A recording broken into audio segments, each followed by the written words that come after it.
Subscribe to Cheating Tales Lab and help us reach 1,000 subscribers. We hope you enjoy this story. Let's begin. Robert Riley's key turned in the lock, the soft click echoing through the silent foyer of his lavish mansion. The 45-year-old executive's brow furrowed as he stepped inside, the absence of his wife Letitia immediately apparent. "Letitia," he called out, his voice bouncing off the high ceilings. No response. He dropped his suitcase by the door, his eyes scanning the immaculate living room. Something was off. A tie knot was draped carelessly over the back of an armchair. He picked it up, bringing it to his nose. An unfamiliar cologne clung to the silk, musky and expensive. Robert's jaw clenched as he made his way through the house, noting small inconsistencies.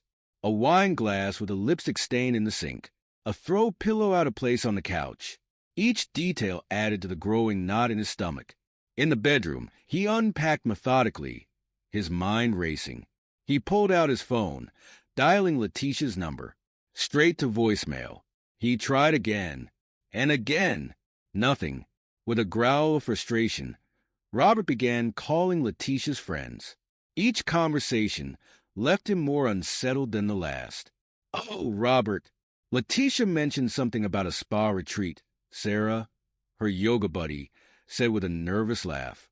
10 minutes later, Jennifer, another friend, told him, "I think she said something about visiting a sick aunt. I'm not sure of the details." Their hesitation, the conflicting stories, it all reeked of deception. Robert's knuckles turned white as he gripped the phone, forcing his voice to remain calm as he thanked them and ended the calls. A methodical search of the house turned up nothing until he reached Letitia's vanity. Tucked away in a drawer, beneath a tangle of silk scarves, he found a receipt. His eyes narrowed as he read the itemized list: an outrageously expensive lingerie set, purchased on a date that coincided perfectly with his last business trip. The doorbell chimed, interrupting his dark thoughts. Robert composed himself before answering, finding Mrs. Rosalie Dawson, their 65-year-old neighbor, on the porch. "Mr. Riley, I'm so glad you're back," she said, wringing her hands.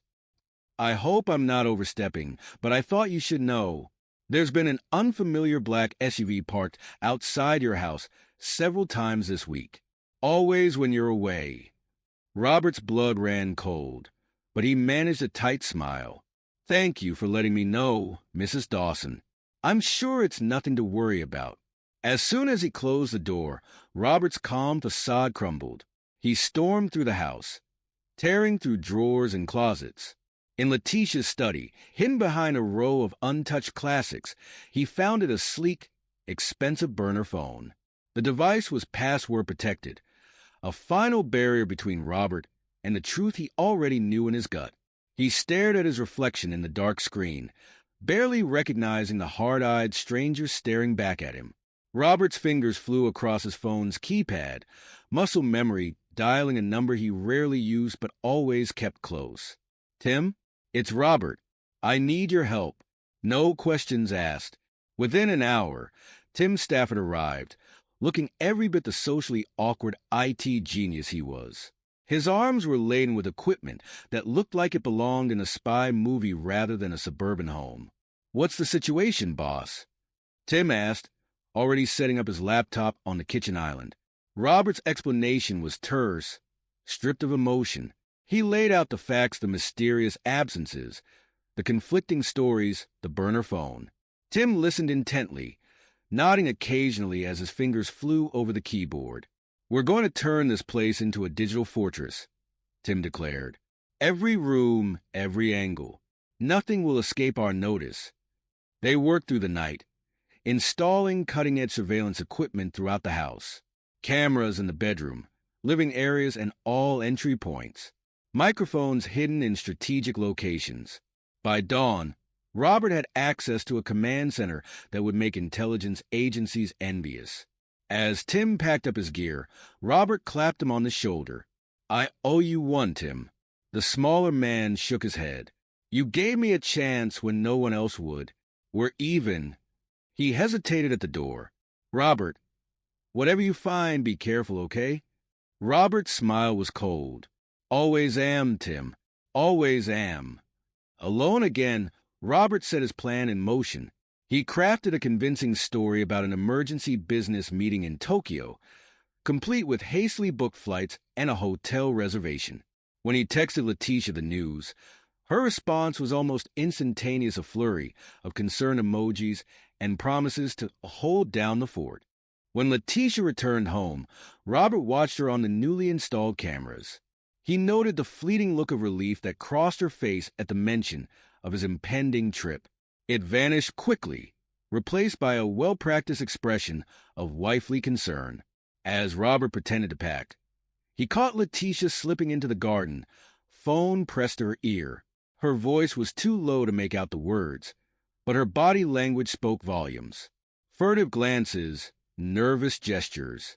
When she noticed him watching from the window, she ended the call abruptly, plastering on a smile that didn't quite reach her eyes. Robert kissed her goodbye, the act of tenderness feeling like ash in his mouth. He drove to the airport, parked his car in long-term parking, and took a cab to a nondescript hotel on the outskirts of town. The room was bland, forgettable. Perfect. He set up his laptop, linking to the surveillance feed. And then Robert Riley settled in to watch his marriage implode. The hotel room clock read 9:47 p.m. when headlights swept across the front of the house on Robert's laptop screen. He leaned forward, every muscle in his body coiled tight as a spring. A sleek black SUV matching Mrs. Dawson's description perfectly pulled into the driveway. The driver's door opened, and Robert's world crumbled. Santiago Lutz stepped out, his confident stride unmistakable even in the grainy footage. Robert's longtime business rival, the man who'd tried to undercut him at every turn for over a decade. But Santiago wasn't alone. Two more figures emerged from the vehicle: Andre Ackerman and Herbert Stark. Robert recognized them instantly as Santiago's most trusted associates. All three men cut imposing figures, their expensive suits doing little to hide their athletic builds. Robert's hands clenched into fists, knuckles white with rage. This wasn't just an affair. This was a calculated attack on everything he held dear.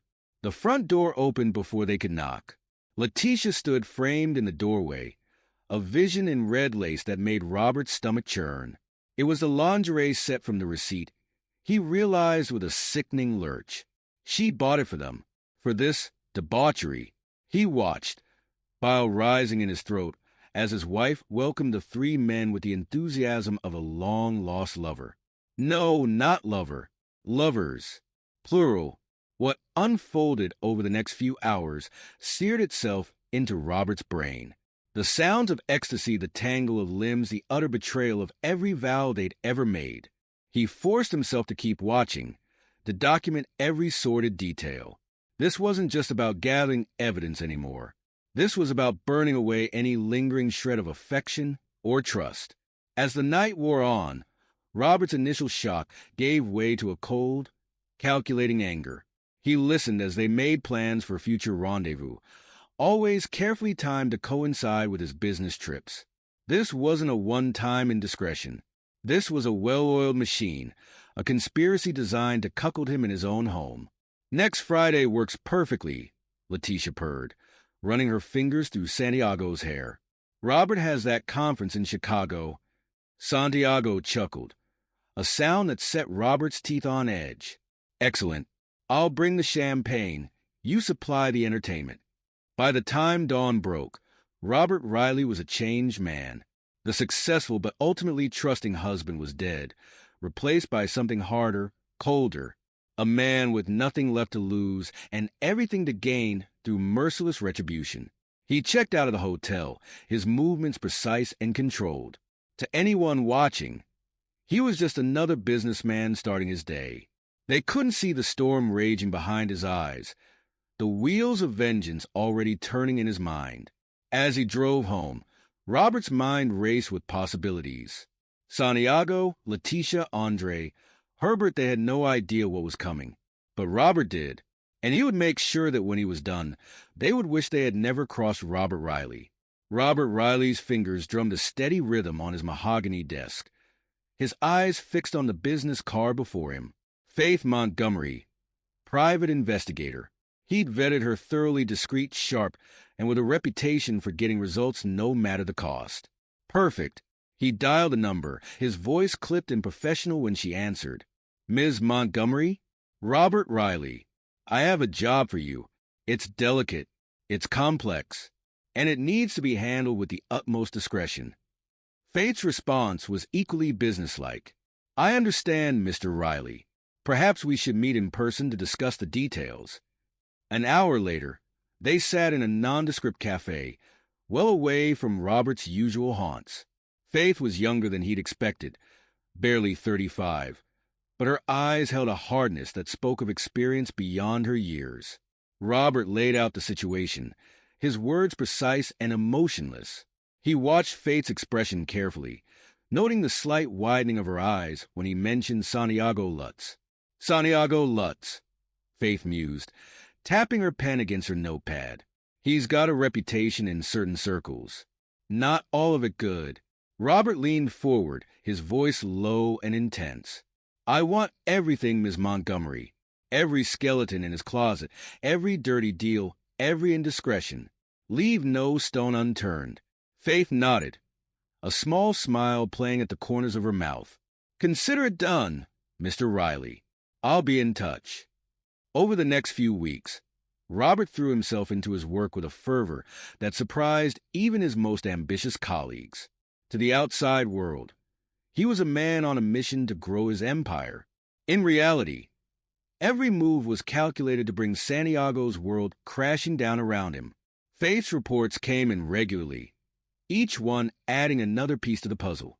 Offshore accounts in the Cayman Islands, shell companies with suspiciously similar board members, a pattern of bribes and kickbacks that stretched back years. Robert pored over the information, meticulously connecting the dots. He worked late into the night, fueled by a combination of expensive scotch and cold fury. The Robert of a month ago would have balked at the idea of destroying a man's life and career. That Robert was dead, replaced by a creature of pure, ruthless ambition. Using an anonymous email account, Robert crafted a masterpiece of innuendo and partially revealed truths. Just enough to pique the interest of the SEC, not enough to show his full hand. He hit send with a smile, imagining the storm that was about to break over Santiago's head. In the office, Robert was the picture of professionalism. He outbid Santiago on a crucial contract with a smile and a handshake, all while imagining the look on his rival's face when it all came crashing down. Tough luck, Santiago, Robert said, his voice dripping with false sympathy. Maybe next time, eh? Santiago's grip was too tight as they shook hands. Always a pleasure doing business with you, Robert. Give my best to Letitia, won't you? It took every ounce of Robert's self-control not to punch the smug bastard right there in the boardroom. The final piece of his plan fell into place at a charity gala. Robert had done his homework. He knew exactly which causes Gabriella Lutz, Santiago's wife, was passionate about. It was child's play to engineer a chance meeting by the champagne fountain. Gabriella was everything her husband wasn't: warm, genuine, with a quick wit that Robert found himself genuinely enjoying. He pushed away the pang of guilt that threatened to surface. This wasn't about Gabriella. She was collateral damage in a war she didn't even know was being fought. It's so refreshing to meet someone who actually cares about these causes, Gabriella said, her eyes bright with enthusiasm. Sometimes I think half the people here are just for the free champagne and photo ops. Robert laughed, the sound almost foreign to his ears after weeks of determination. Well, I won't say no to good champagne, but you're right. There are more important things in life than the bottom line. As they parted ways, Robert couldn't help but notice the way Gabriella's eyes lingered on him. He filed the information away, another potential weapon in his arsenal. The SEC audit hit Santiago's company like a thunderbolt from a clear sky. Robert watched from the sidelines, his face a mask of polite concern as the business world buzzed with speculation. Santiago's usual swagger was noticeably absent at the next industry event. His collar seemed too tight, his smile strained as he glad-handed his way through the crowd. Robert approached, armed with a flute of champagne and faux sympathy. "Rough time, Santiago?" he asked, his voice low enough that only they could hear. "These audits can be such a headache. If there's anything I can do to help." Santiago's eyes flashed with a mixture of suspicion and barely contained rage. "I don't need your help, Riley. This is nothing but a minor inconvenience. Will be cleared in no time." Robert raised his glass in a mock toast. "Of course." I never doubted it for a moment. As he turned away, Robert allowed himself a small, cold smile. The noose was tightening, and Santiago could feel it. At home, Letitia was becoming increasingly agitated. Robert caught her scrutinizing their bank statements, her brow furrowed in confusion. "Darling," she said one evening, her voice carefully neutral, "I've noticed some irregularities in our accounts. Is everything all right with the business?" Robert put on a show of concern, internally marveling at her audacity. The woman who had been bleeding their accounts dry for months now had the nerve to question him. "Oh, what kind of irregularities?" he asked, moving to look over her shoulder at the statement. Letitia pointed to several large transfers. "They're substantial." Robert furrowed his brow, the picture of a concerned husband. "You're right, that is odd. I'll have to speak with our accountant. Thank you for bringing this to my attention, dear. I don't know what I'd do without you watching out for us." The kiss he placed on her cheek felt like acid on his lips. As the weeks wore on, Robert noticed a change in Letitia's behavior. Her phone calls became more frantic, always taken in hushed tones behind closed doors. He didn't need to check the surveillance footage to know that her rendezvous with Santiago and his cronies had all but ceased. One particularly tense evening, Robert accidentally overheard a snippet of conversation as he passed by Letitia's study. "What do you mean you can't make it?" she hissed into the phone. "Andre, you promised." No, you don't understand. Robert's been asking questions about the accounts. I think he suspects something." Robert allowed himself a smile as he continued down the hallway. The rats were starting to abandon the sinking ship. His friendship with Gabriella was progressing nicely. They met for coffee under the guise of discussing charity work. But Robert could see the growing doubt in her eyes when she spoke of Santiago. "He's been so distant lately," Gabriella confided during one such meeting. "Always working late, barely speaking to me when he is home. I can't help but feel like he's hiding something." Robert reached out, placing a comforting hand over hers. "I'm sure it's just the stress of the audit. But Gabriella, if you ever need someone to talk to, I'm here." The grateful smile she gave him almost made him feel guilty. Almost. The final nail in Santiago's coffin came in the form of a carefully curated photo leak. Robert had agonized over this move, knowing it would hurt Gabriella as much as Santiago. But in the end, his thirst for revenge won out. The photos hit the tabloids like a bomb. Santiago Lutz, respected businessman, caught in compromising positions with not one, but several women. None of them his wife, and notably, none of them Letitia. Robert had been careful about that he wasn't ready to show his full hand just yet. The business world exploded with scandal. Santiago's already shaky reputation crumbled. And in their lavish home, Gabriella Lutz stared at the headlines with tears in her eyes, reaching for her phone to call the one person she thought she could trust. Robert bided his time, watching as Letitia grew more frantic with each passing day. Her lovers had abandoned her. Her spending habits were under scrutiny, and her carefully constructed world of lies was crumbling around her. He chose his moment carefully. Letitia had just ended yet another tense phone call, her face pale and drawn as she paced the living room. Robert stepped in, closing the door behind him with a soft click that sounded like a gunshot in the tense silence. "Rough day, dear?" he asked, his voice deceptively calm. Letitia whirled to face him, her eyes wide with poorly concealed panic. "Robert, I didn't hear you come in. It's nothing. Just some drama with the girls from the club." Robert nodded slowly, moving to pour himself a drink. The clink of ice against glass was the only sound for a long moment. Funny, he said finally. I could have sworn I heard Santiago's name mentioned. And Andre's. Correct me if I'm wrong, but aren't those Santiago Lutz's associates? Odd company for your club friends to keep, wouldn't you say? The color drained from Letitia's face. I don't know what you're talking about. You must have misheard.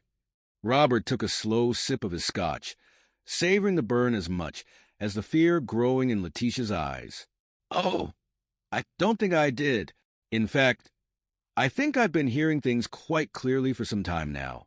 The question is, Letitia, how long did you think you could keep this charade going? Letitia's demeanor changed in an instant, fear replaced by defensive anger. What are you implying, Robert? I've been nothing but faithful to you. A harsh laugh escaped Robert's lips. Faithful? Is that what you call fucking my business rival and his associates in our bed? Is that what you call draining our accounts to fund your little escapades? He pulled out his phone, queuing up the damning footage from that first night of surveillance. Letitia's face crumpled as she watched herself writhing in ecstasy, Santiago and his friends taking turns with her like she was nothing more than a toy to be passed around. How did you? She stammered, her voice barely above a whisper. Robert's voice was ice cold. Did you really think I wouldn't find out? Did you think I was too stupid, too trusting, to see what was happening right under my nose? Letitia's shock quickly turned to anger. She drew herself up, eyes flashing. You were never here. Always working. Always on some business trip. What did you expect me to do? Sit at home like a good little wife? I expected you to honor our vows. Robert spat. I expected basic human decency and respect. Clearly, that was too much to ask. Letitia's lips curled into a sneer. Fine. You want a divorce? You've got one. I'll take you for everything you're worth, Robert. Half of everything we own is mine by law. For the first time since the confrontation began, Robert smiled. It was not a pleasant expression. Oh, Leticia, you really should have paid more attention to the financial documents I asked you to sign last month. He pulled out a stack of papers from his briefcase. You see, our assets aren't quite as joint as you might think. And as for your little spending sprees, well, let's just say the paper trail leads directly back to you. Embezzlement is such an ugly word, isn't it? Letitia's face went from angry to terrified in the span of a heartbeat. You can't do this. I'll fight you. You'll what? Robert cut her off. Go to Santiago for help. I'm afraid he has his own problems to deal with right now. The SEC is quite interested in some of his business practices. Practices that, coincidentally, you seem to have some knowledge of, given the nature of your pillow talk. He stepped closer, his voice dropping to a menacing whisper. Face it, Letitia. It's over. You played a dangerous game and you lost. I'd start packing if I were you. The locks will be changed by morning. As Robert turned to leave, Letitia's voice stopped him. How long? She asked, her voice small and defeated. How long have you known? Robert paused at the door, not bothering to turn around. Long enough to make sure that when I was done, you'd have nothing left. Not money, not reputation, not even the man you threw away our marriage for. Goodbye, Letitia. I'd say it's been a pleasure, but we both know that would be a lie. The door closed behind him with a final, devastating click. In the silent aftermath, Letitia sank to her knees, the full weight of her actions finally crashing down upon her. And in his study, Robert Riley poured himself another drink, allowing himself a moment of satisfaction before turning his attention to the next phase of his plan. Santiago Lutz wouldn't know what hit him. Letitia's manicured nails drummed an erratic rhythm on the polished surface of Santiago's desk. Her eyes, once sparkling with mischief and desire, now held the desperate gleam of a cornered animal. We have to do something, Santiago, she hissed, her voice raw with panic. Robert knows everything. He's going to destroy us both. Santiago Lutz, the once imposing business tycoon, looked a shadow of his former self. Dark circles marred the skin under his eyes, and a slight tremor in his hands betrayed the strain of the past weeks. Calm down, Letitia, he snapped, though his own voice lacked its usual confidence. Panicking won't solve anything. We need a plan. Letitia leaned forward, her voice dropping to a conspiratorial whisper. What if we made people think Robert was losing it? You know, mentally unstable? Santiago's eyes narrowed, a spark of his old cunning flaring to life. Go on. Think about it. Letitia pressed, warming to her theme.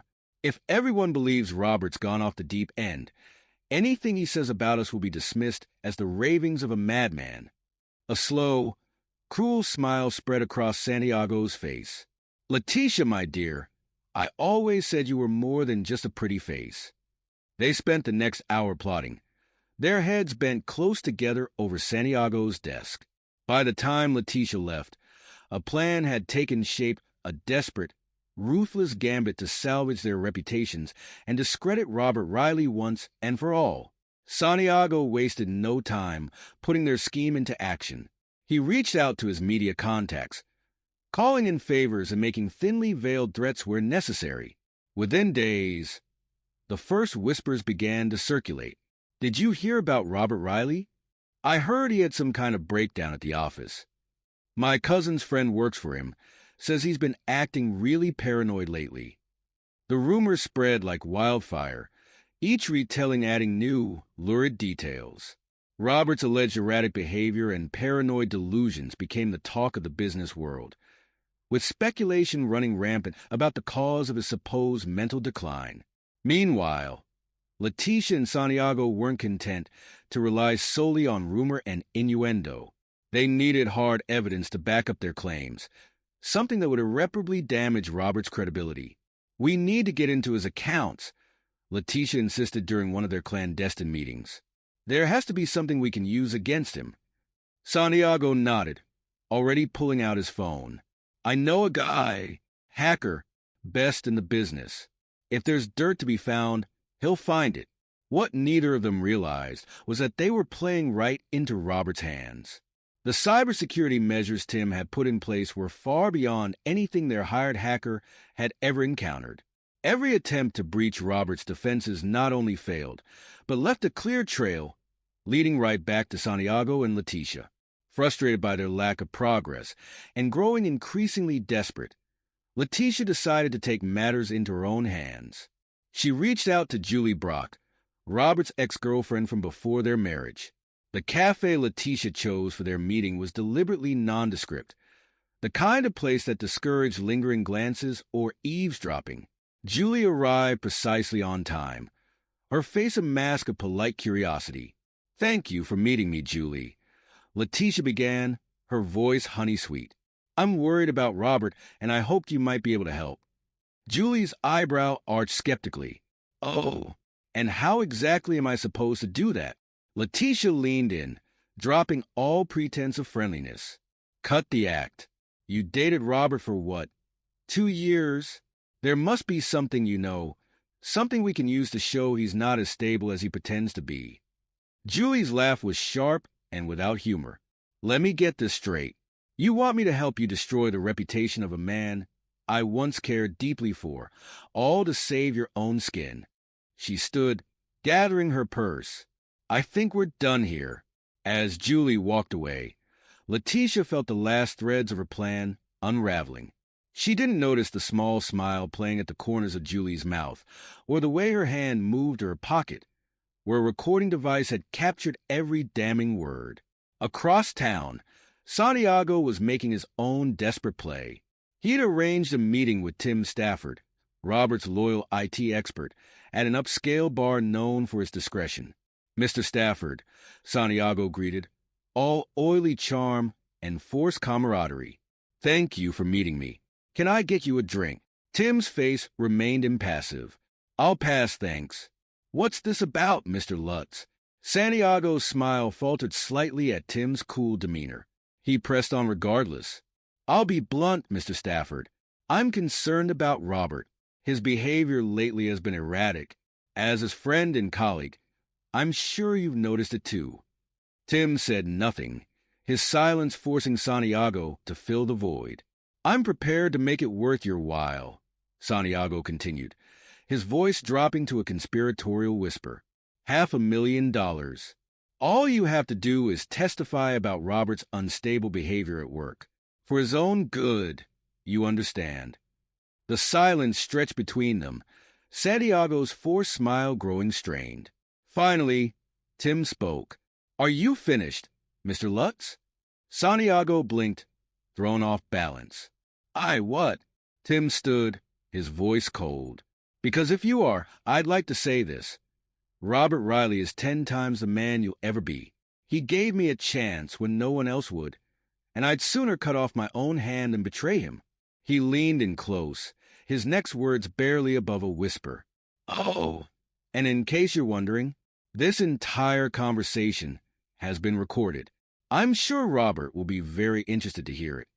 As Tim walked away, leaving a shell-shocked Santiago in his wake, the last pillars of the plan to discredit Robert came crashing down. Unbeknownst to either Santiago or Letitia, their desperate attempts to save themselves had only served to seal their own fates.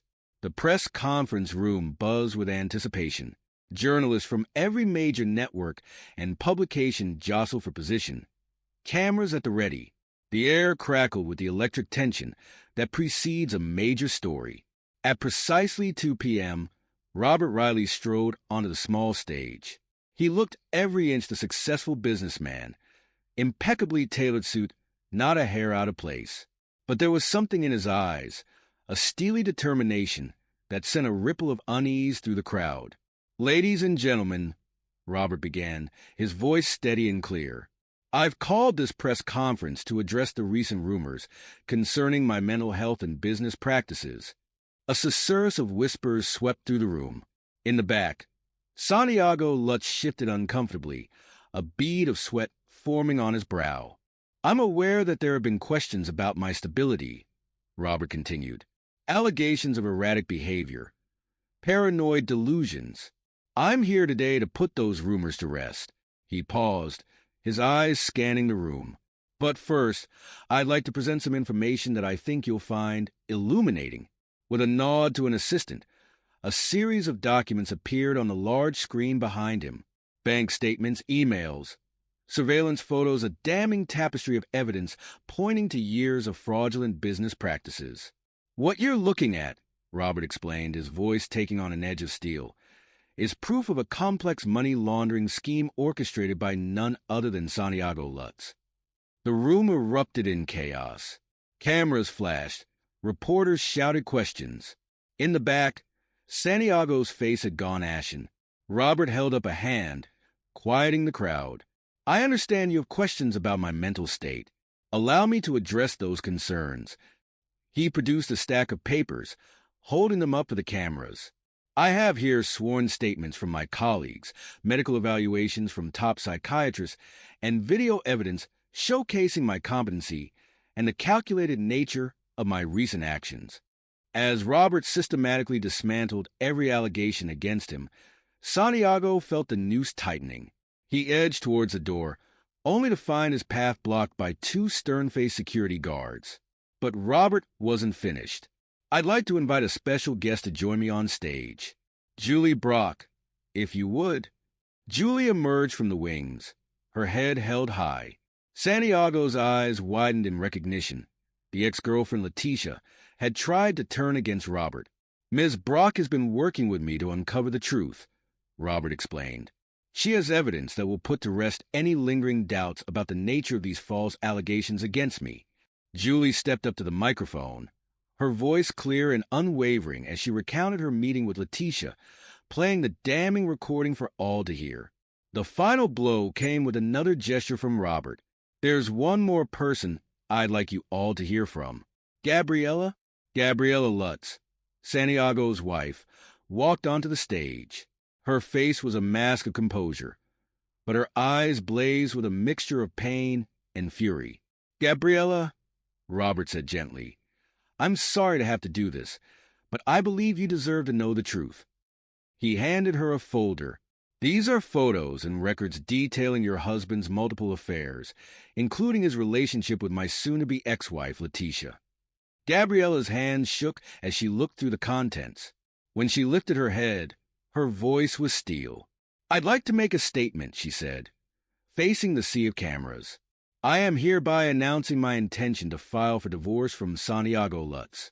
Furthermore, I fully support any investigation into his business practices." The press conference ended in a frenzy of flashing cameras and shouted questions. As security led a shell-shocked Santiago away in handcuffs, Robert made one final announcement. "In light of recent events, I've decided to donate a significant portion of my assets to a charity supporting victims of fraud and infidelity. It's my hope that some good can come from this unfortunate situation." The room erupted in applause, Robert's masterful performance leaving no doubt as to who had emerged victorious in this high-stakes game. The consequences of Robert's revelation rippled through the business world like a tsunami. Within hours, Santiago Lutz found himself in a stark interrogation room, the weight of his crimes pressing down on him like a physical force. His high-priced lawyers, usually so confident and commanding, looked as if they'd aged a decade in a single afternoon. They spoke in hushed, urgent tones, their faces grave. "Mr. Lutz, the evidence against you is overwhelming," the lead attorney said, his voice heavy with resignation. "Given the circumstances, we strongly advise you to consider a plea deal." Santiago's world had narrowed to this moment. The realization that his empire of lies and fraud was crumbling around him. He nodded numbly, the fight gone out of him. "Do what you have to do," he muttered. Across town, Letitia faced her own reckoning. She stood in the foyer of what had once been her home, a single suitcase at her feet. The locks had already been changed, a final, irrevocable sign that her life of luxury was over. Her phone buzzed incessantly calls from so-called friends, no doubt eager to distance themselves from the scandal. She ignored them all, knowing that her social circle had contracted to a cold, empty void. With nowhere else to go, Letitia found herself in a small, dingy apartment on the outskirts of town, the kind of place she would have turned her nose up at just days ago. Now, it was all she could afford, as she sat on a lumpy mattress, staring at the water-stained walls. The full weight of her actions crashed down upon her. She had gambled everything, her marriage, her reputation, her future, and lost it all in spectacular fashion. Meanwhile, Andre and Herbert, Santiago's once loyal associates, were scrambling to save themselves.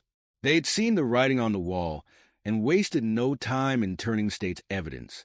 In sterile interrogation rooms, they spilled every secret, every shady deal, every whispered conversation. Their testimonies were a final nail in Santiago's coffin, revealing the true extent of his criminal network. Gabriella Lutz, shell-shocked but resilient, threw herself into the divorce proceedings with determination. She wanted nothing more to do with the man she had once loved, the man who had betrayed her so completely. In a moment of vulnerability, she reached out to the one person who had shown her true kindness throughout this ordeal. "Robert," her voice wavered slightly over the phone. I just wanted to thank you for telling me the truth, as painful as it was." Robert's response was gentle, understanding. "You deserve to know, Gabriella. I'm just sorry it had to be this way." A pause, pregnant with possibility. "Perhaps, when the dust settles, we could get coffee sometime?" In his office, Robert allowed himself a small smile. "I'd like that, Gabriella. I'd like that very much." As the days turned to weeks, Robert watched with satisfaction as the pieces fell into place. His divorce from Letitia was settled swiftly and decisively in his favor. Santiago Lutz, once the titan of industry, was reduced to a jumpsuit-clad defendant, his empire dismantled brick by brick. To the outside world, Robert Riley was the picture of triumph, the wronged husband who had exposed a web of deceit and emerged stronger for it. His donation to the charity for victims of fraud and infidelity was lauded in the press, his reputation not just salvaged but burnished to a high shine. But in the quiet moments, when the cameras were gone and the accolades faded, Robert felt something. Not regret, certainly. He would make the same choices again in a heartbeat. But a weight, perhaps. the knowledge that he had looked into the abyss of human nature and not flinched away. It was this feeling that led him to the offices of Dr. Perry Dawson, renowned psychiatrist, not out of any sense of guilt or need for absolution, but out of a pragmatic desire to process his experiences and move forward. "Mr. Riley," Dr. Dawson greeted him, his voice neutral and professional. "What brings you here today?" Robert settled into the leather armchair, his posture relaxed but alert. "Doctor, I've just dismantled the lives of several people who betrayed me. I don't regret it for a moment, but I find myself curious about the experience, about my own reactions to it." Dr. Dawson nodded, his pen poised over a notepad. "I see. And how would you characterize those reactions?" A thoughtful pause. "Satisfaction, certainly. A sense of justice served.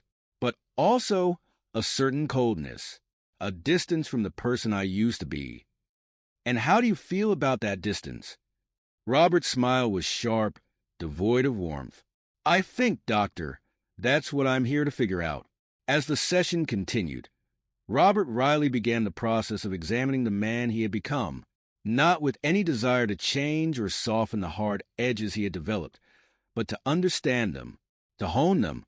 Outside the window, the city bustled on, unaware of the quiet reckoning taking place within the confines of Dr. Dawson's office. Robert Riley, the man who had looked betrayal in the eye and emerged victorious, was charting his course for the future, a future where he would never again be the trusting fool, but the master of his own destiny.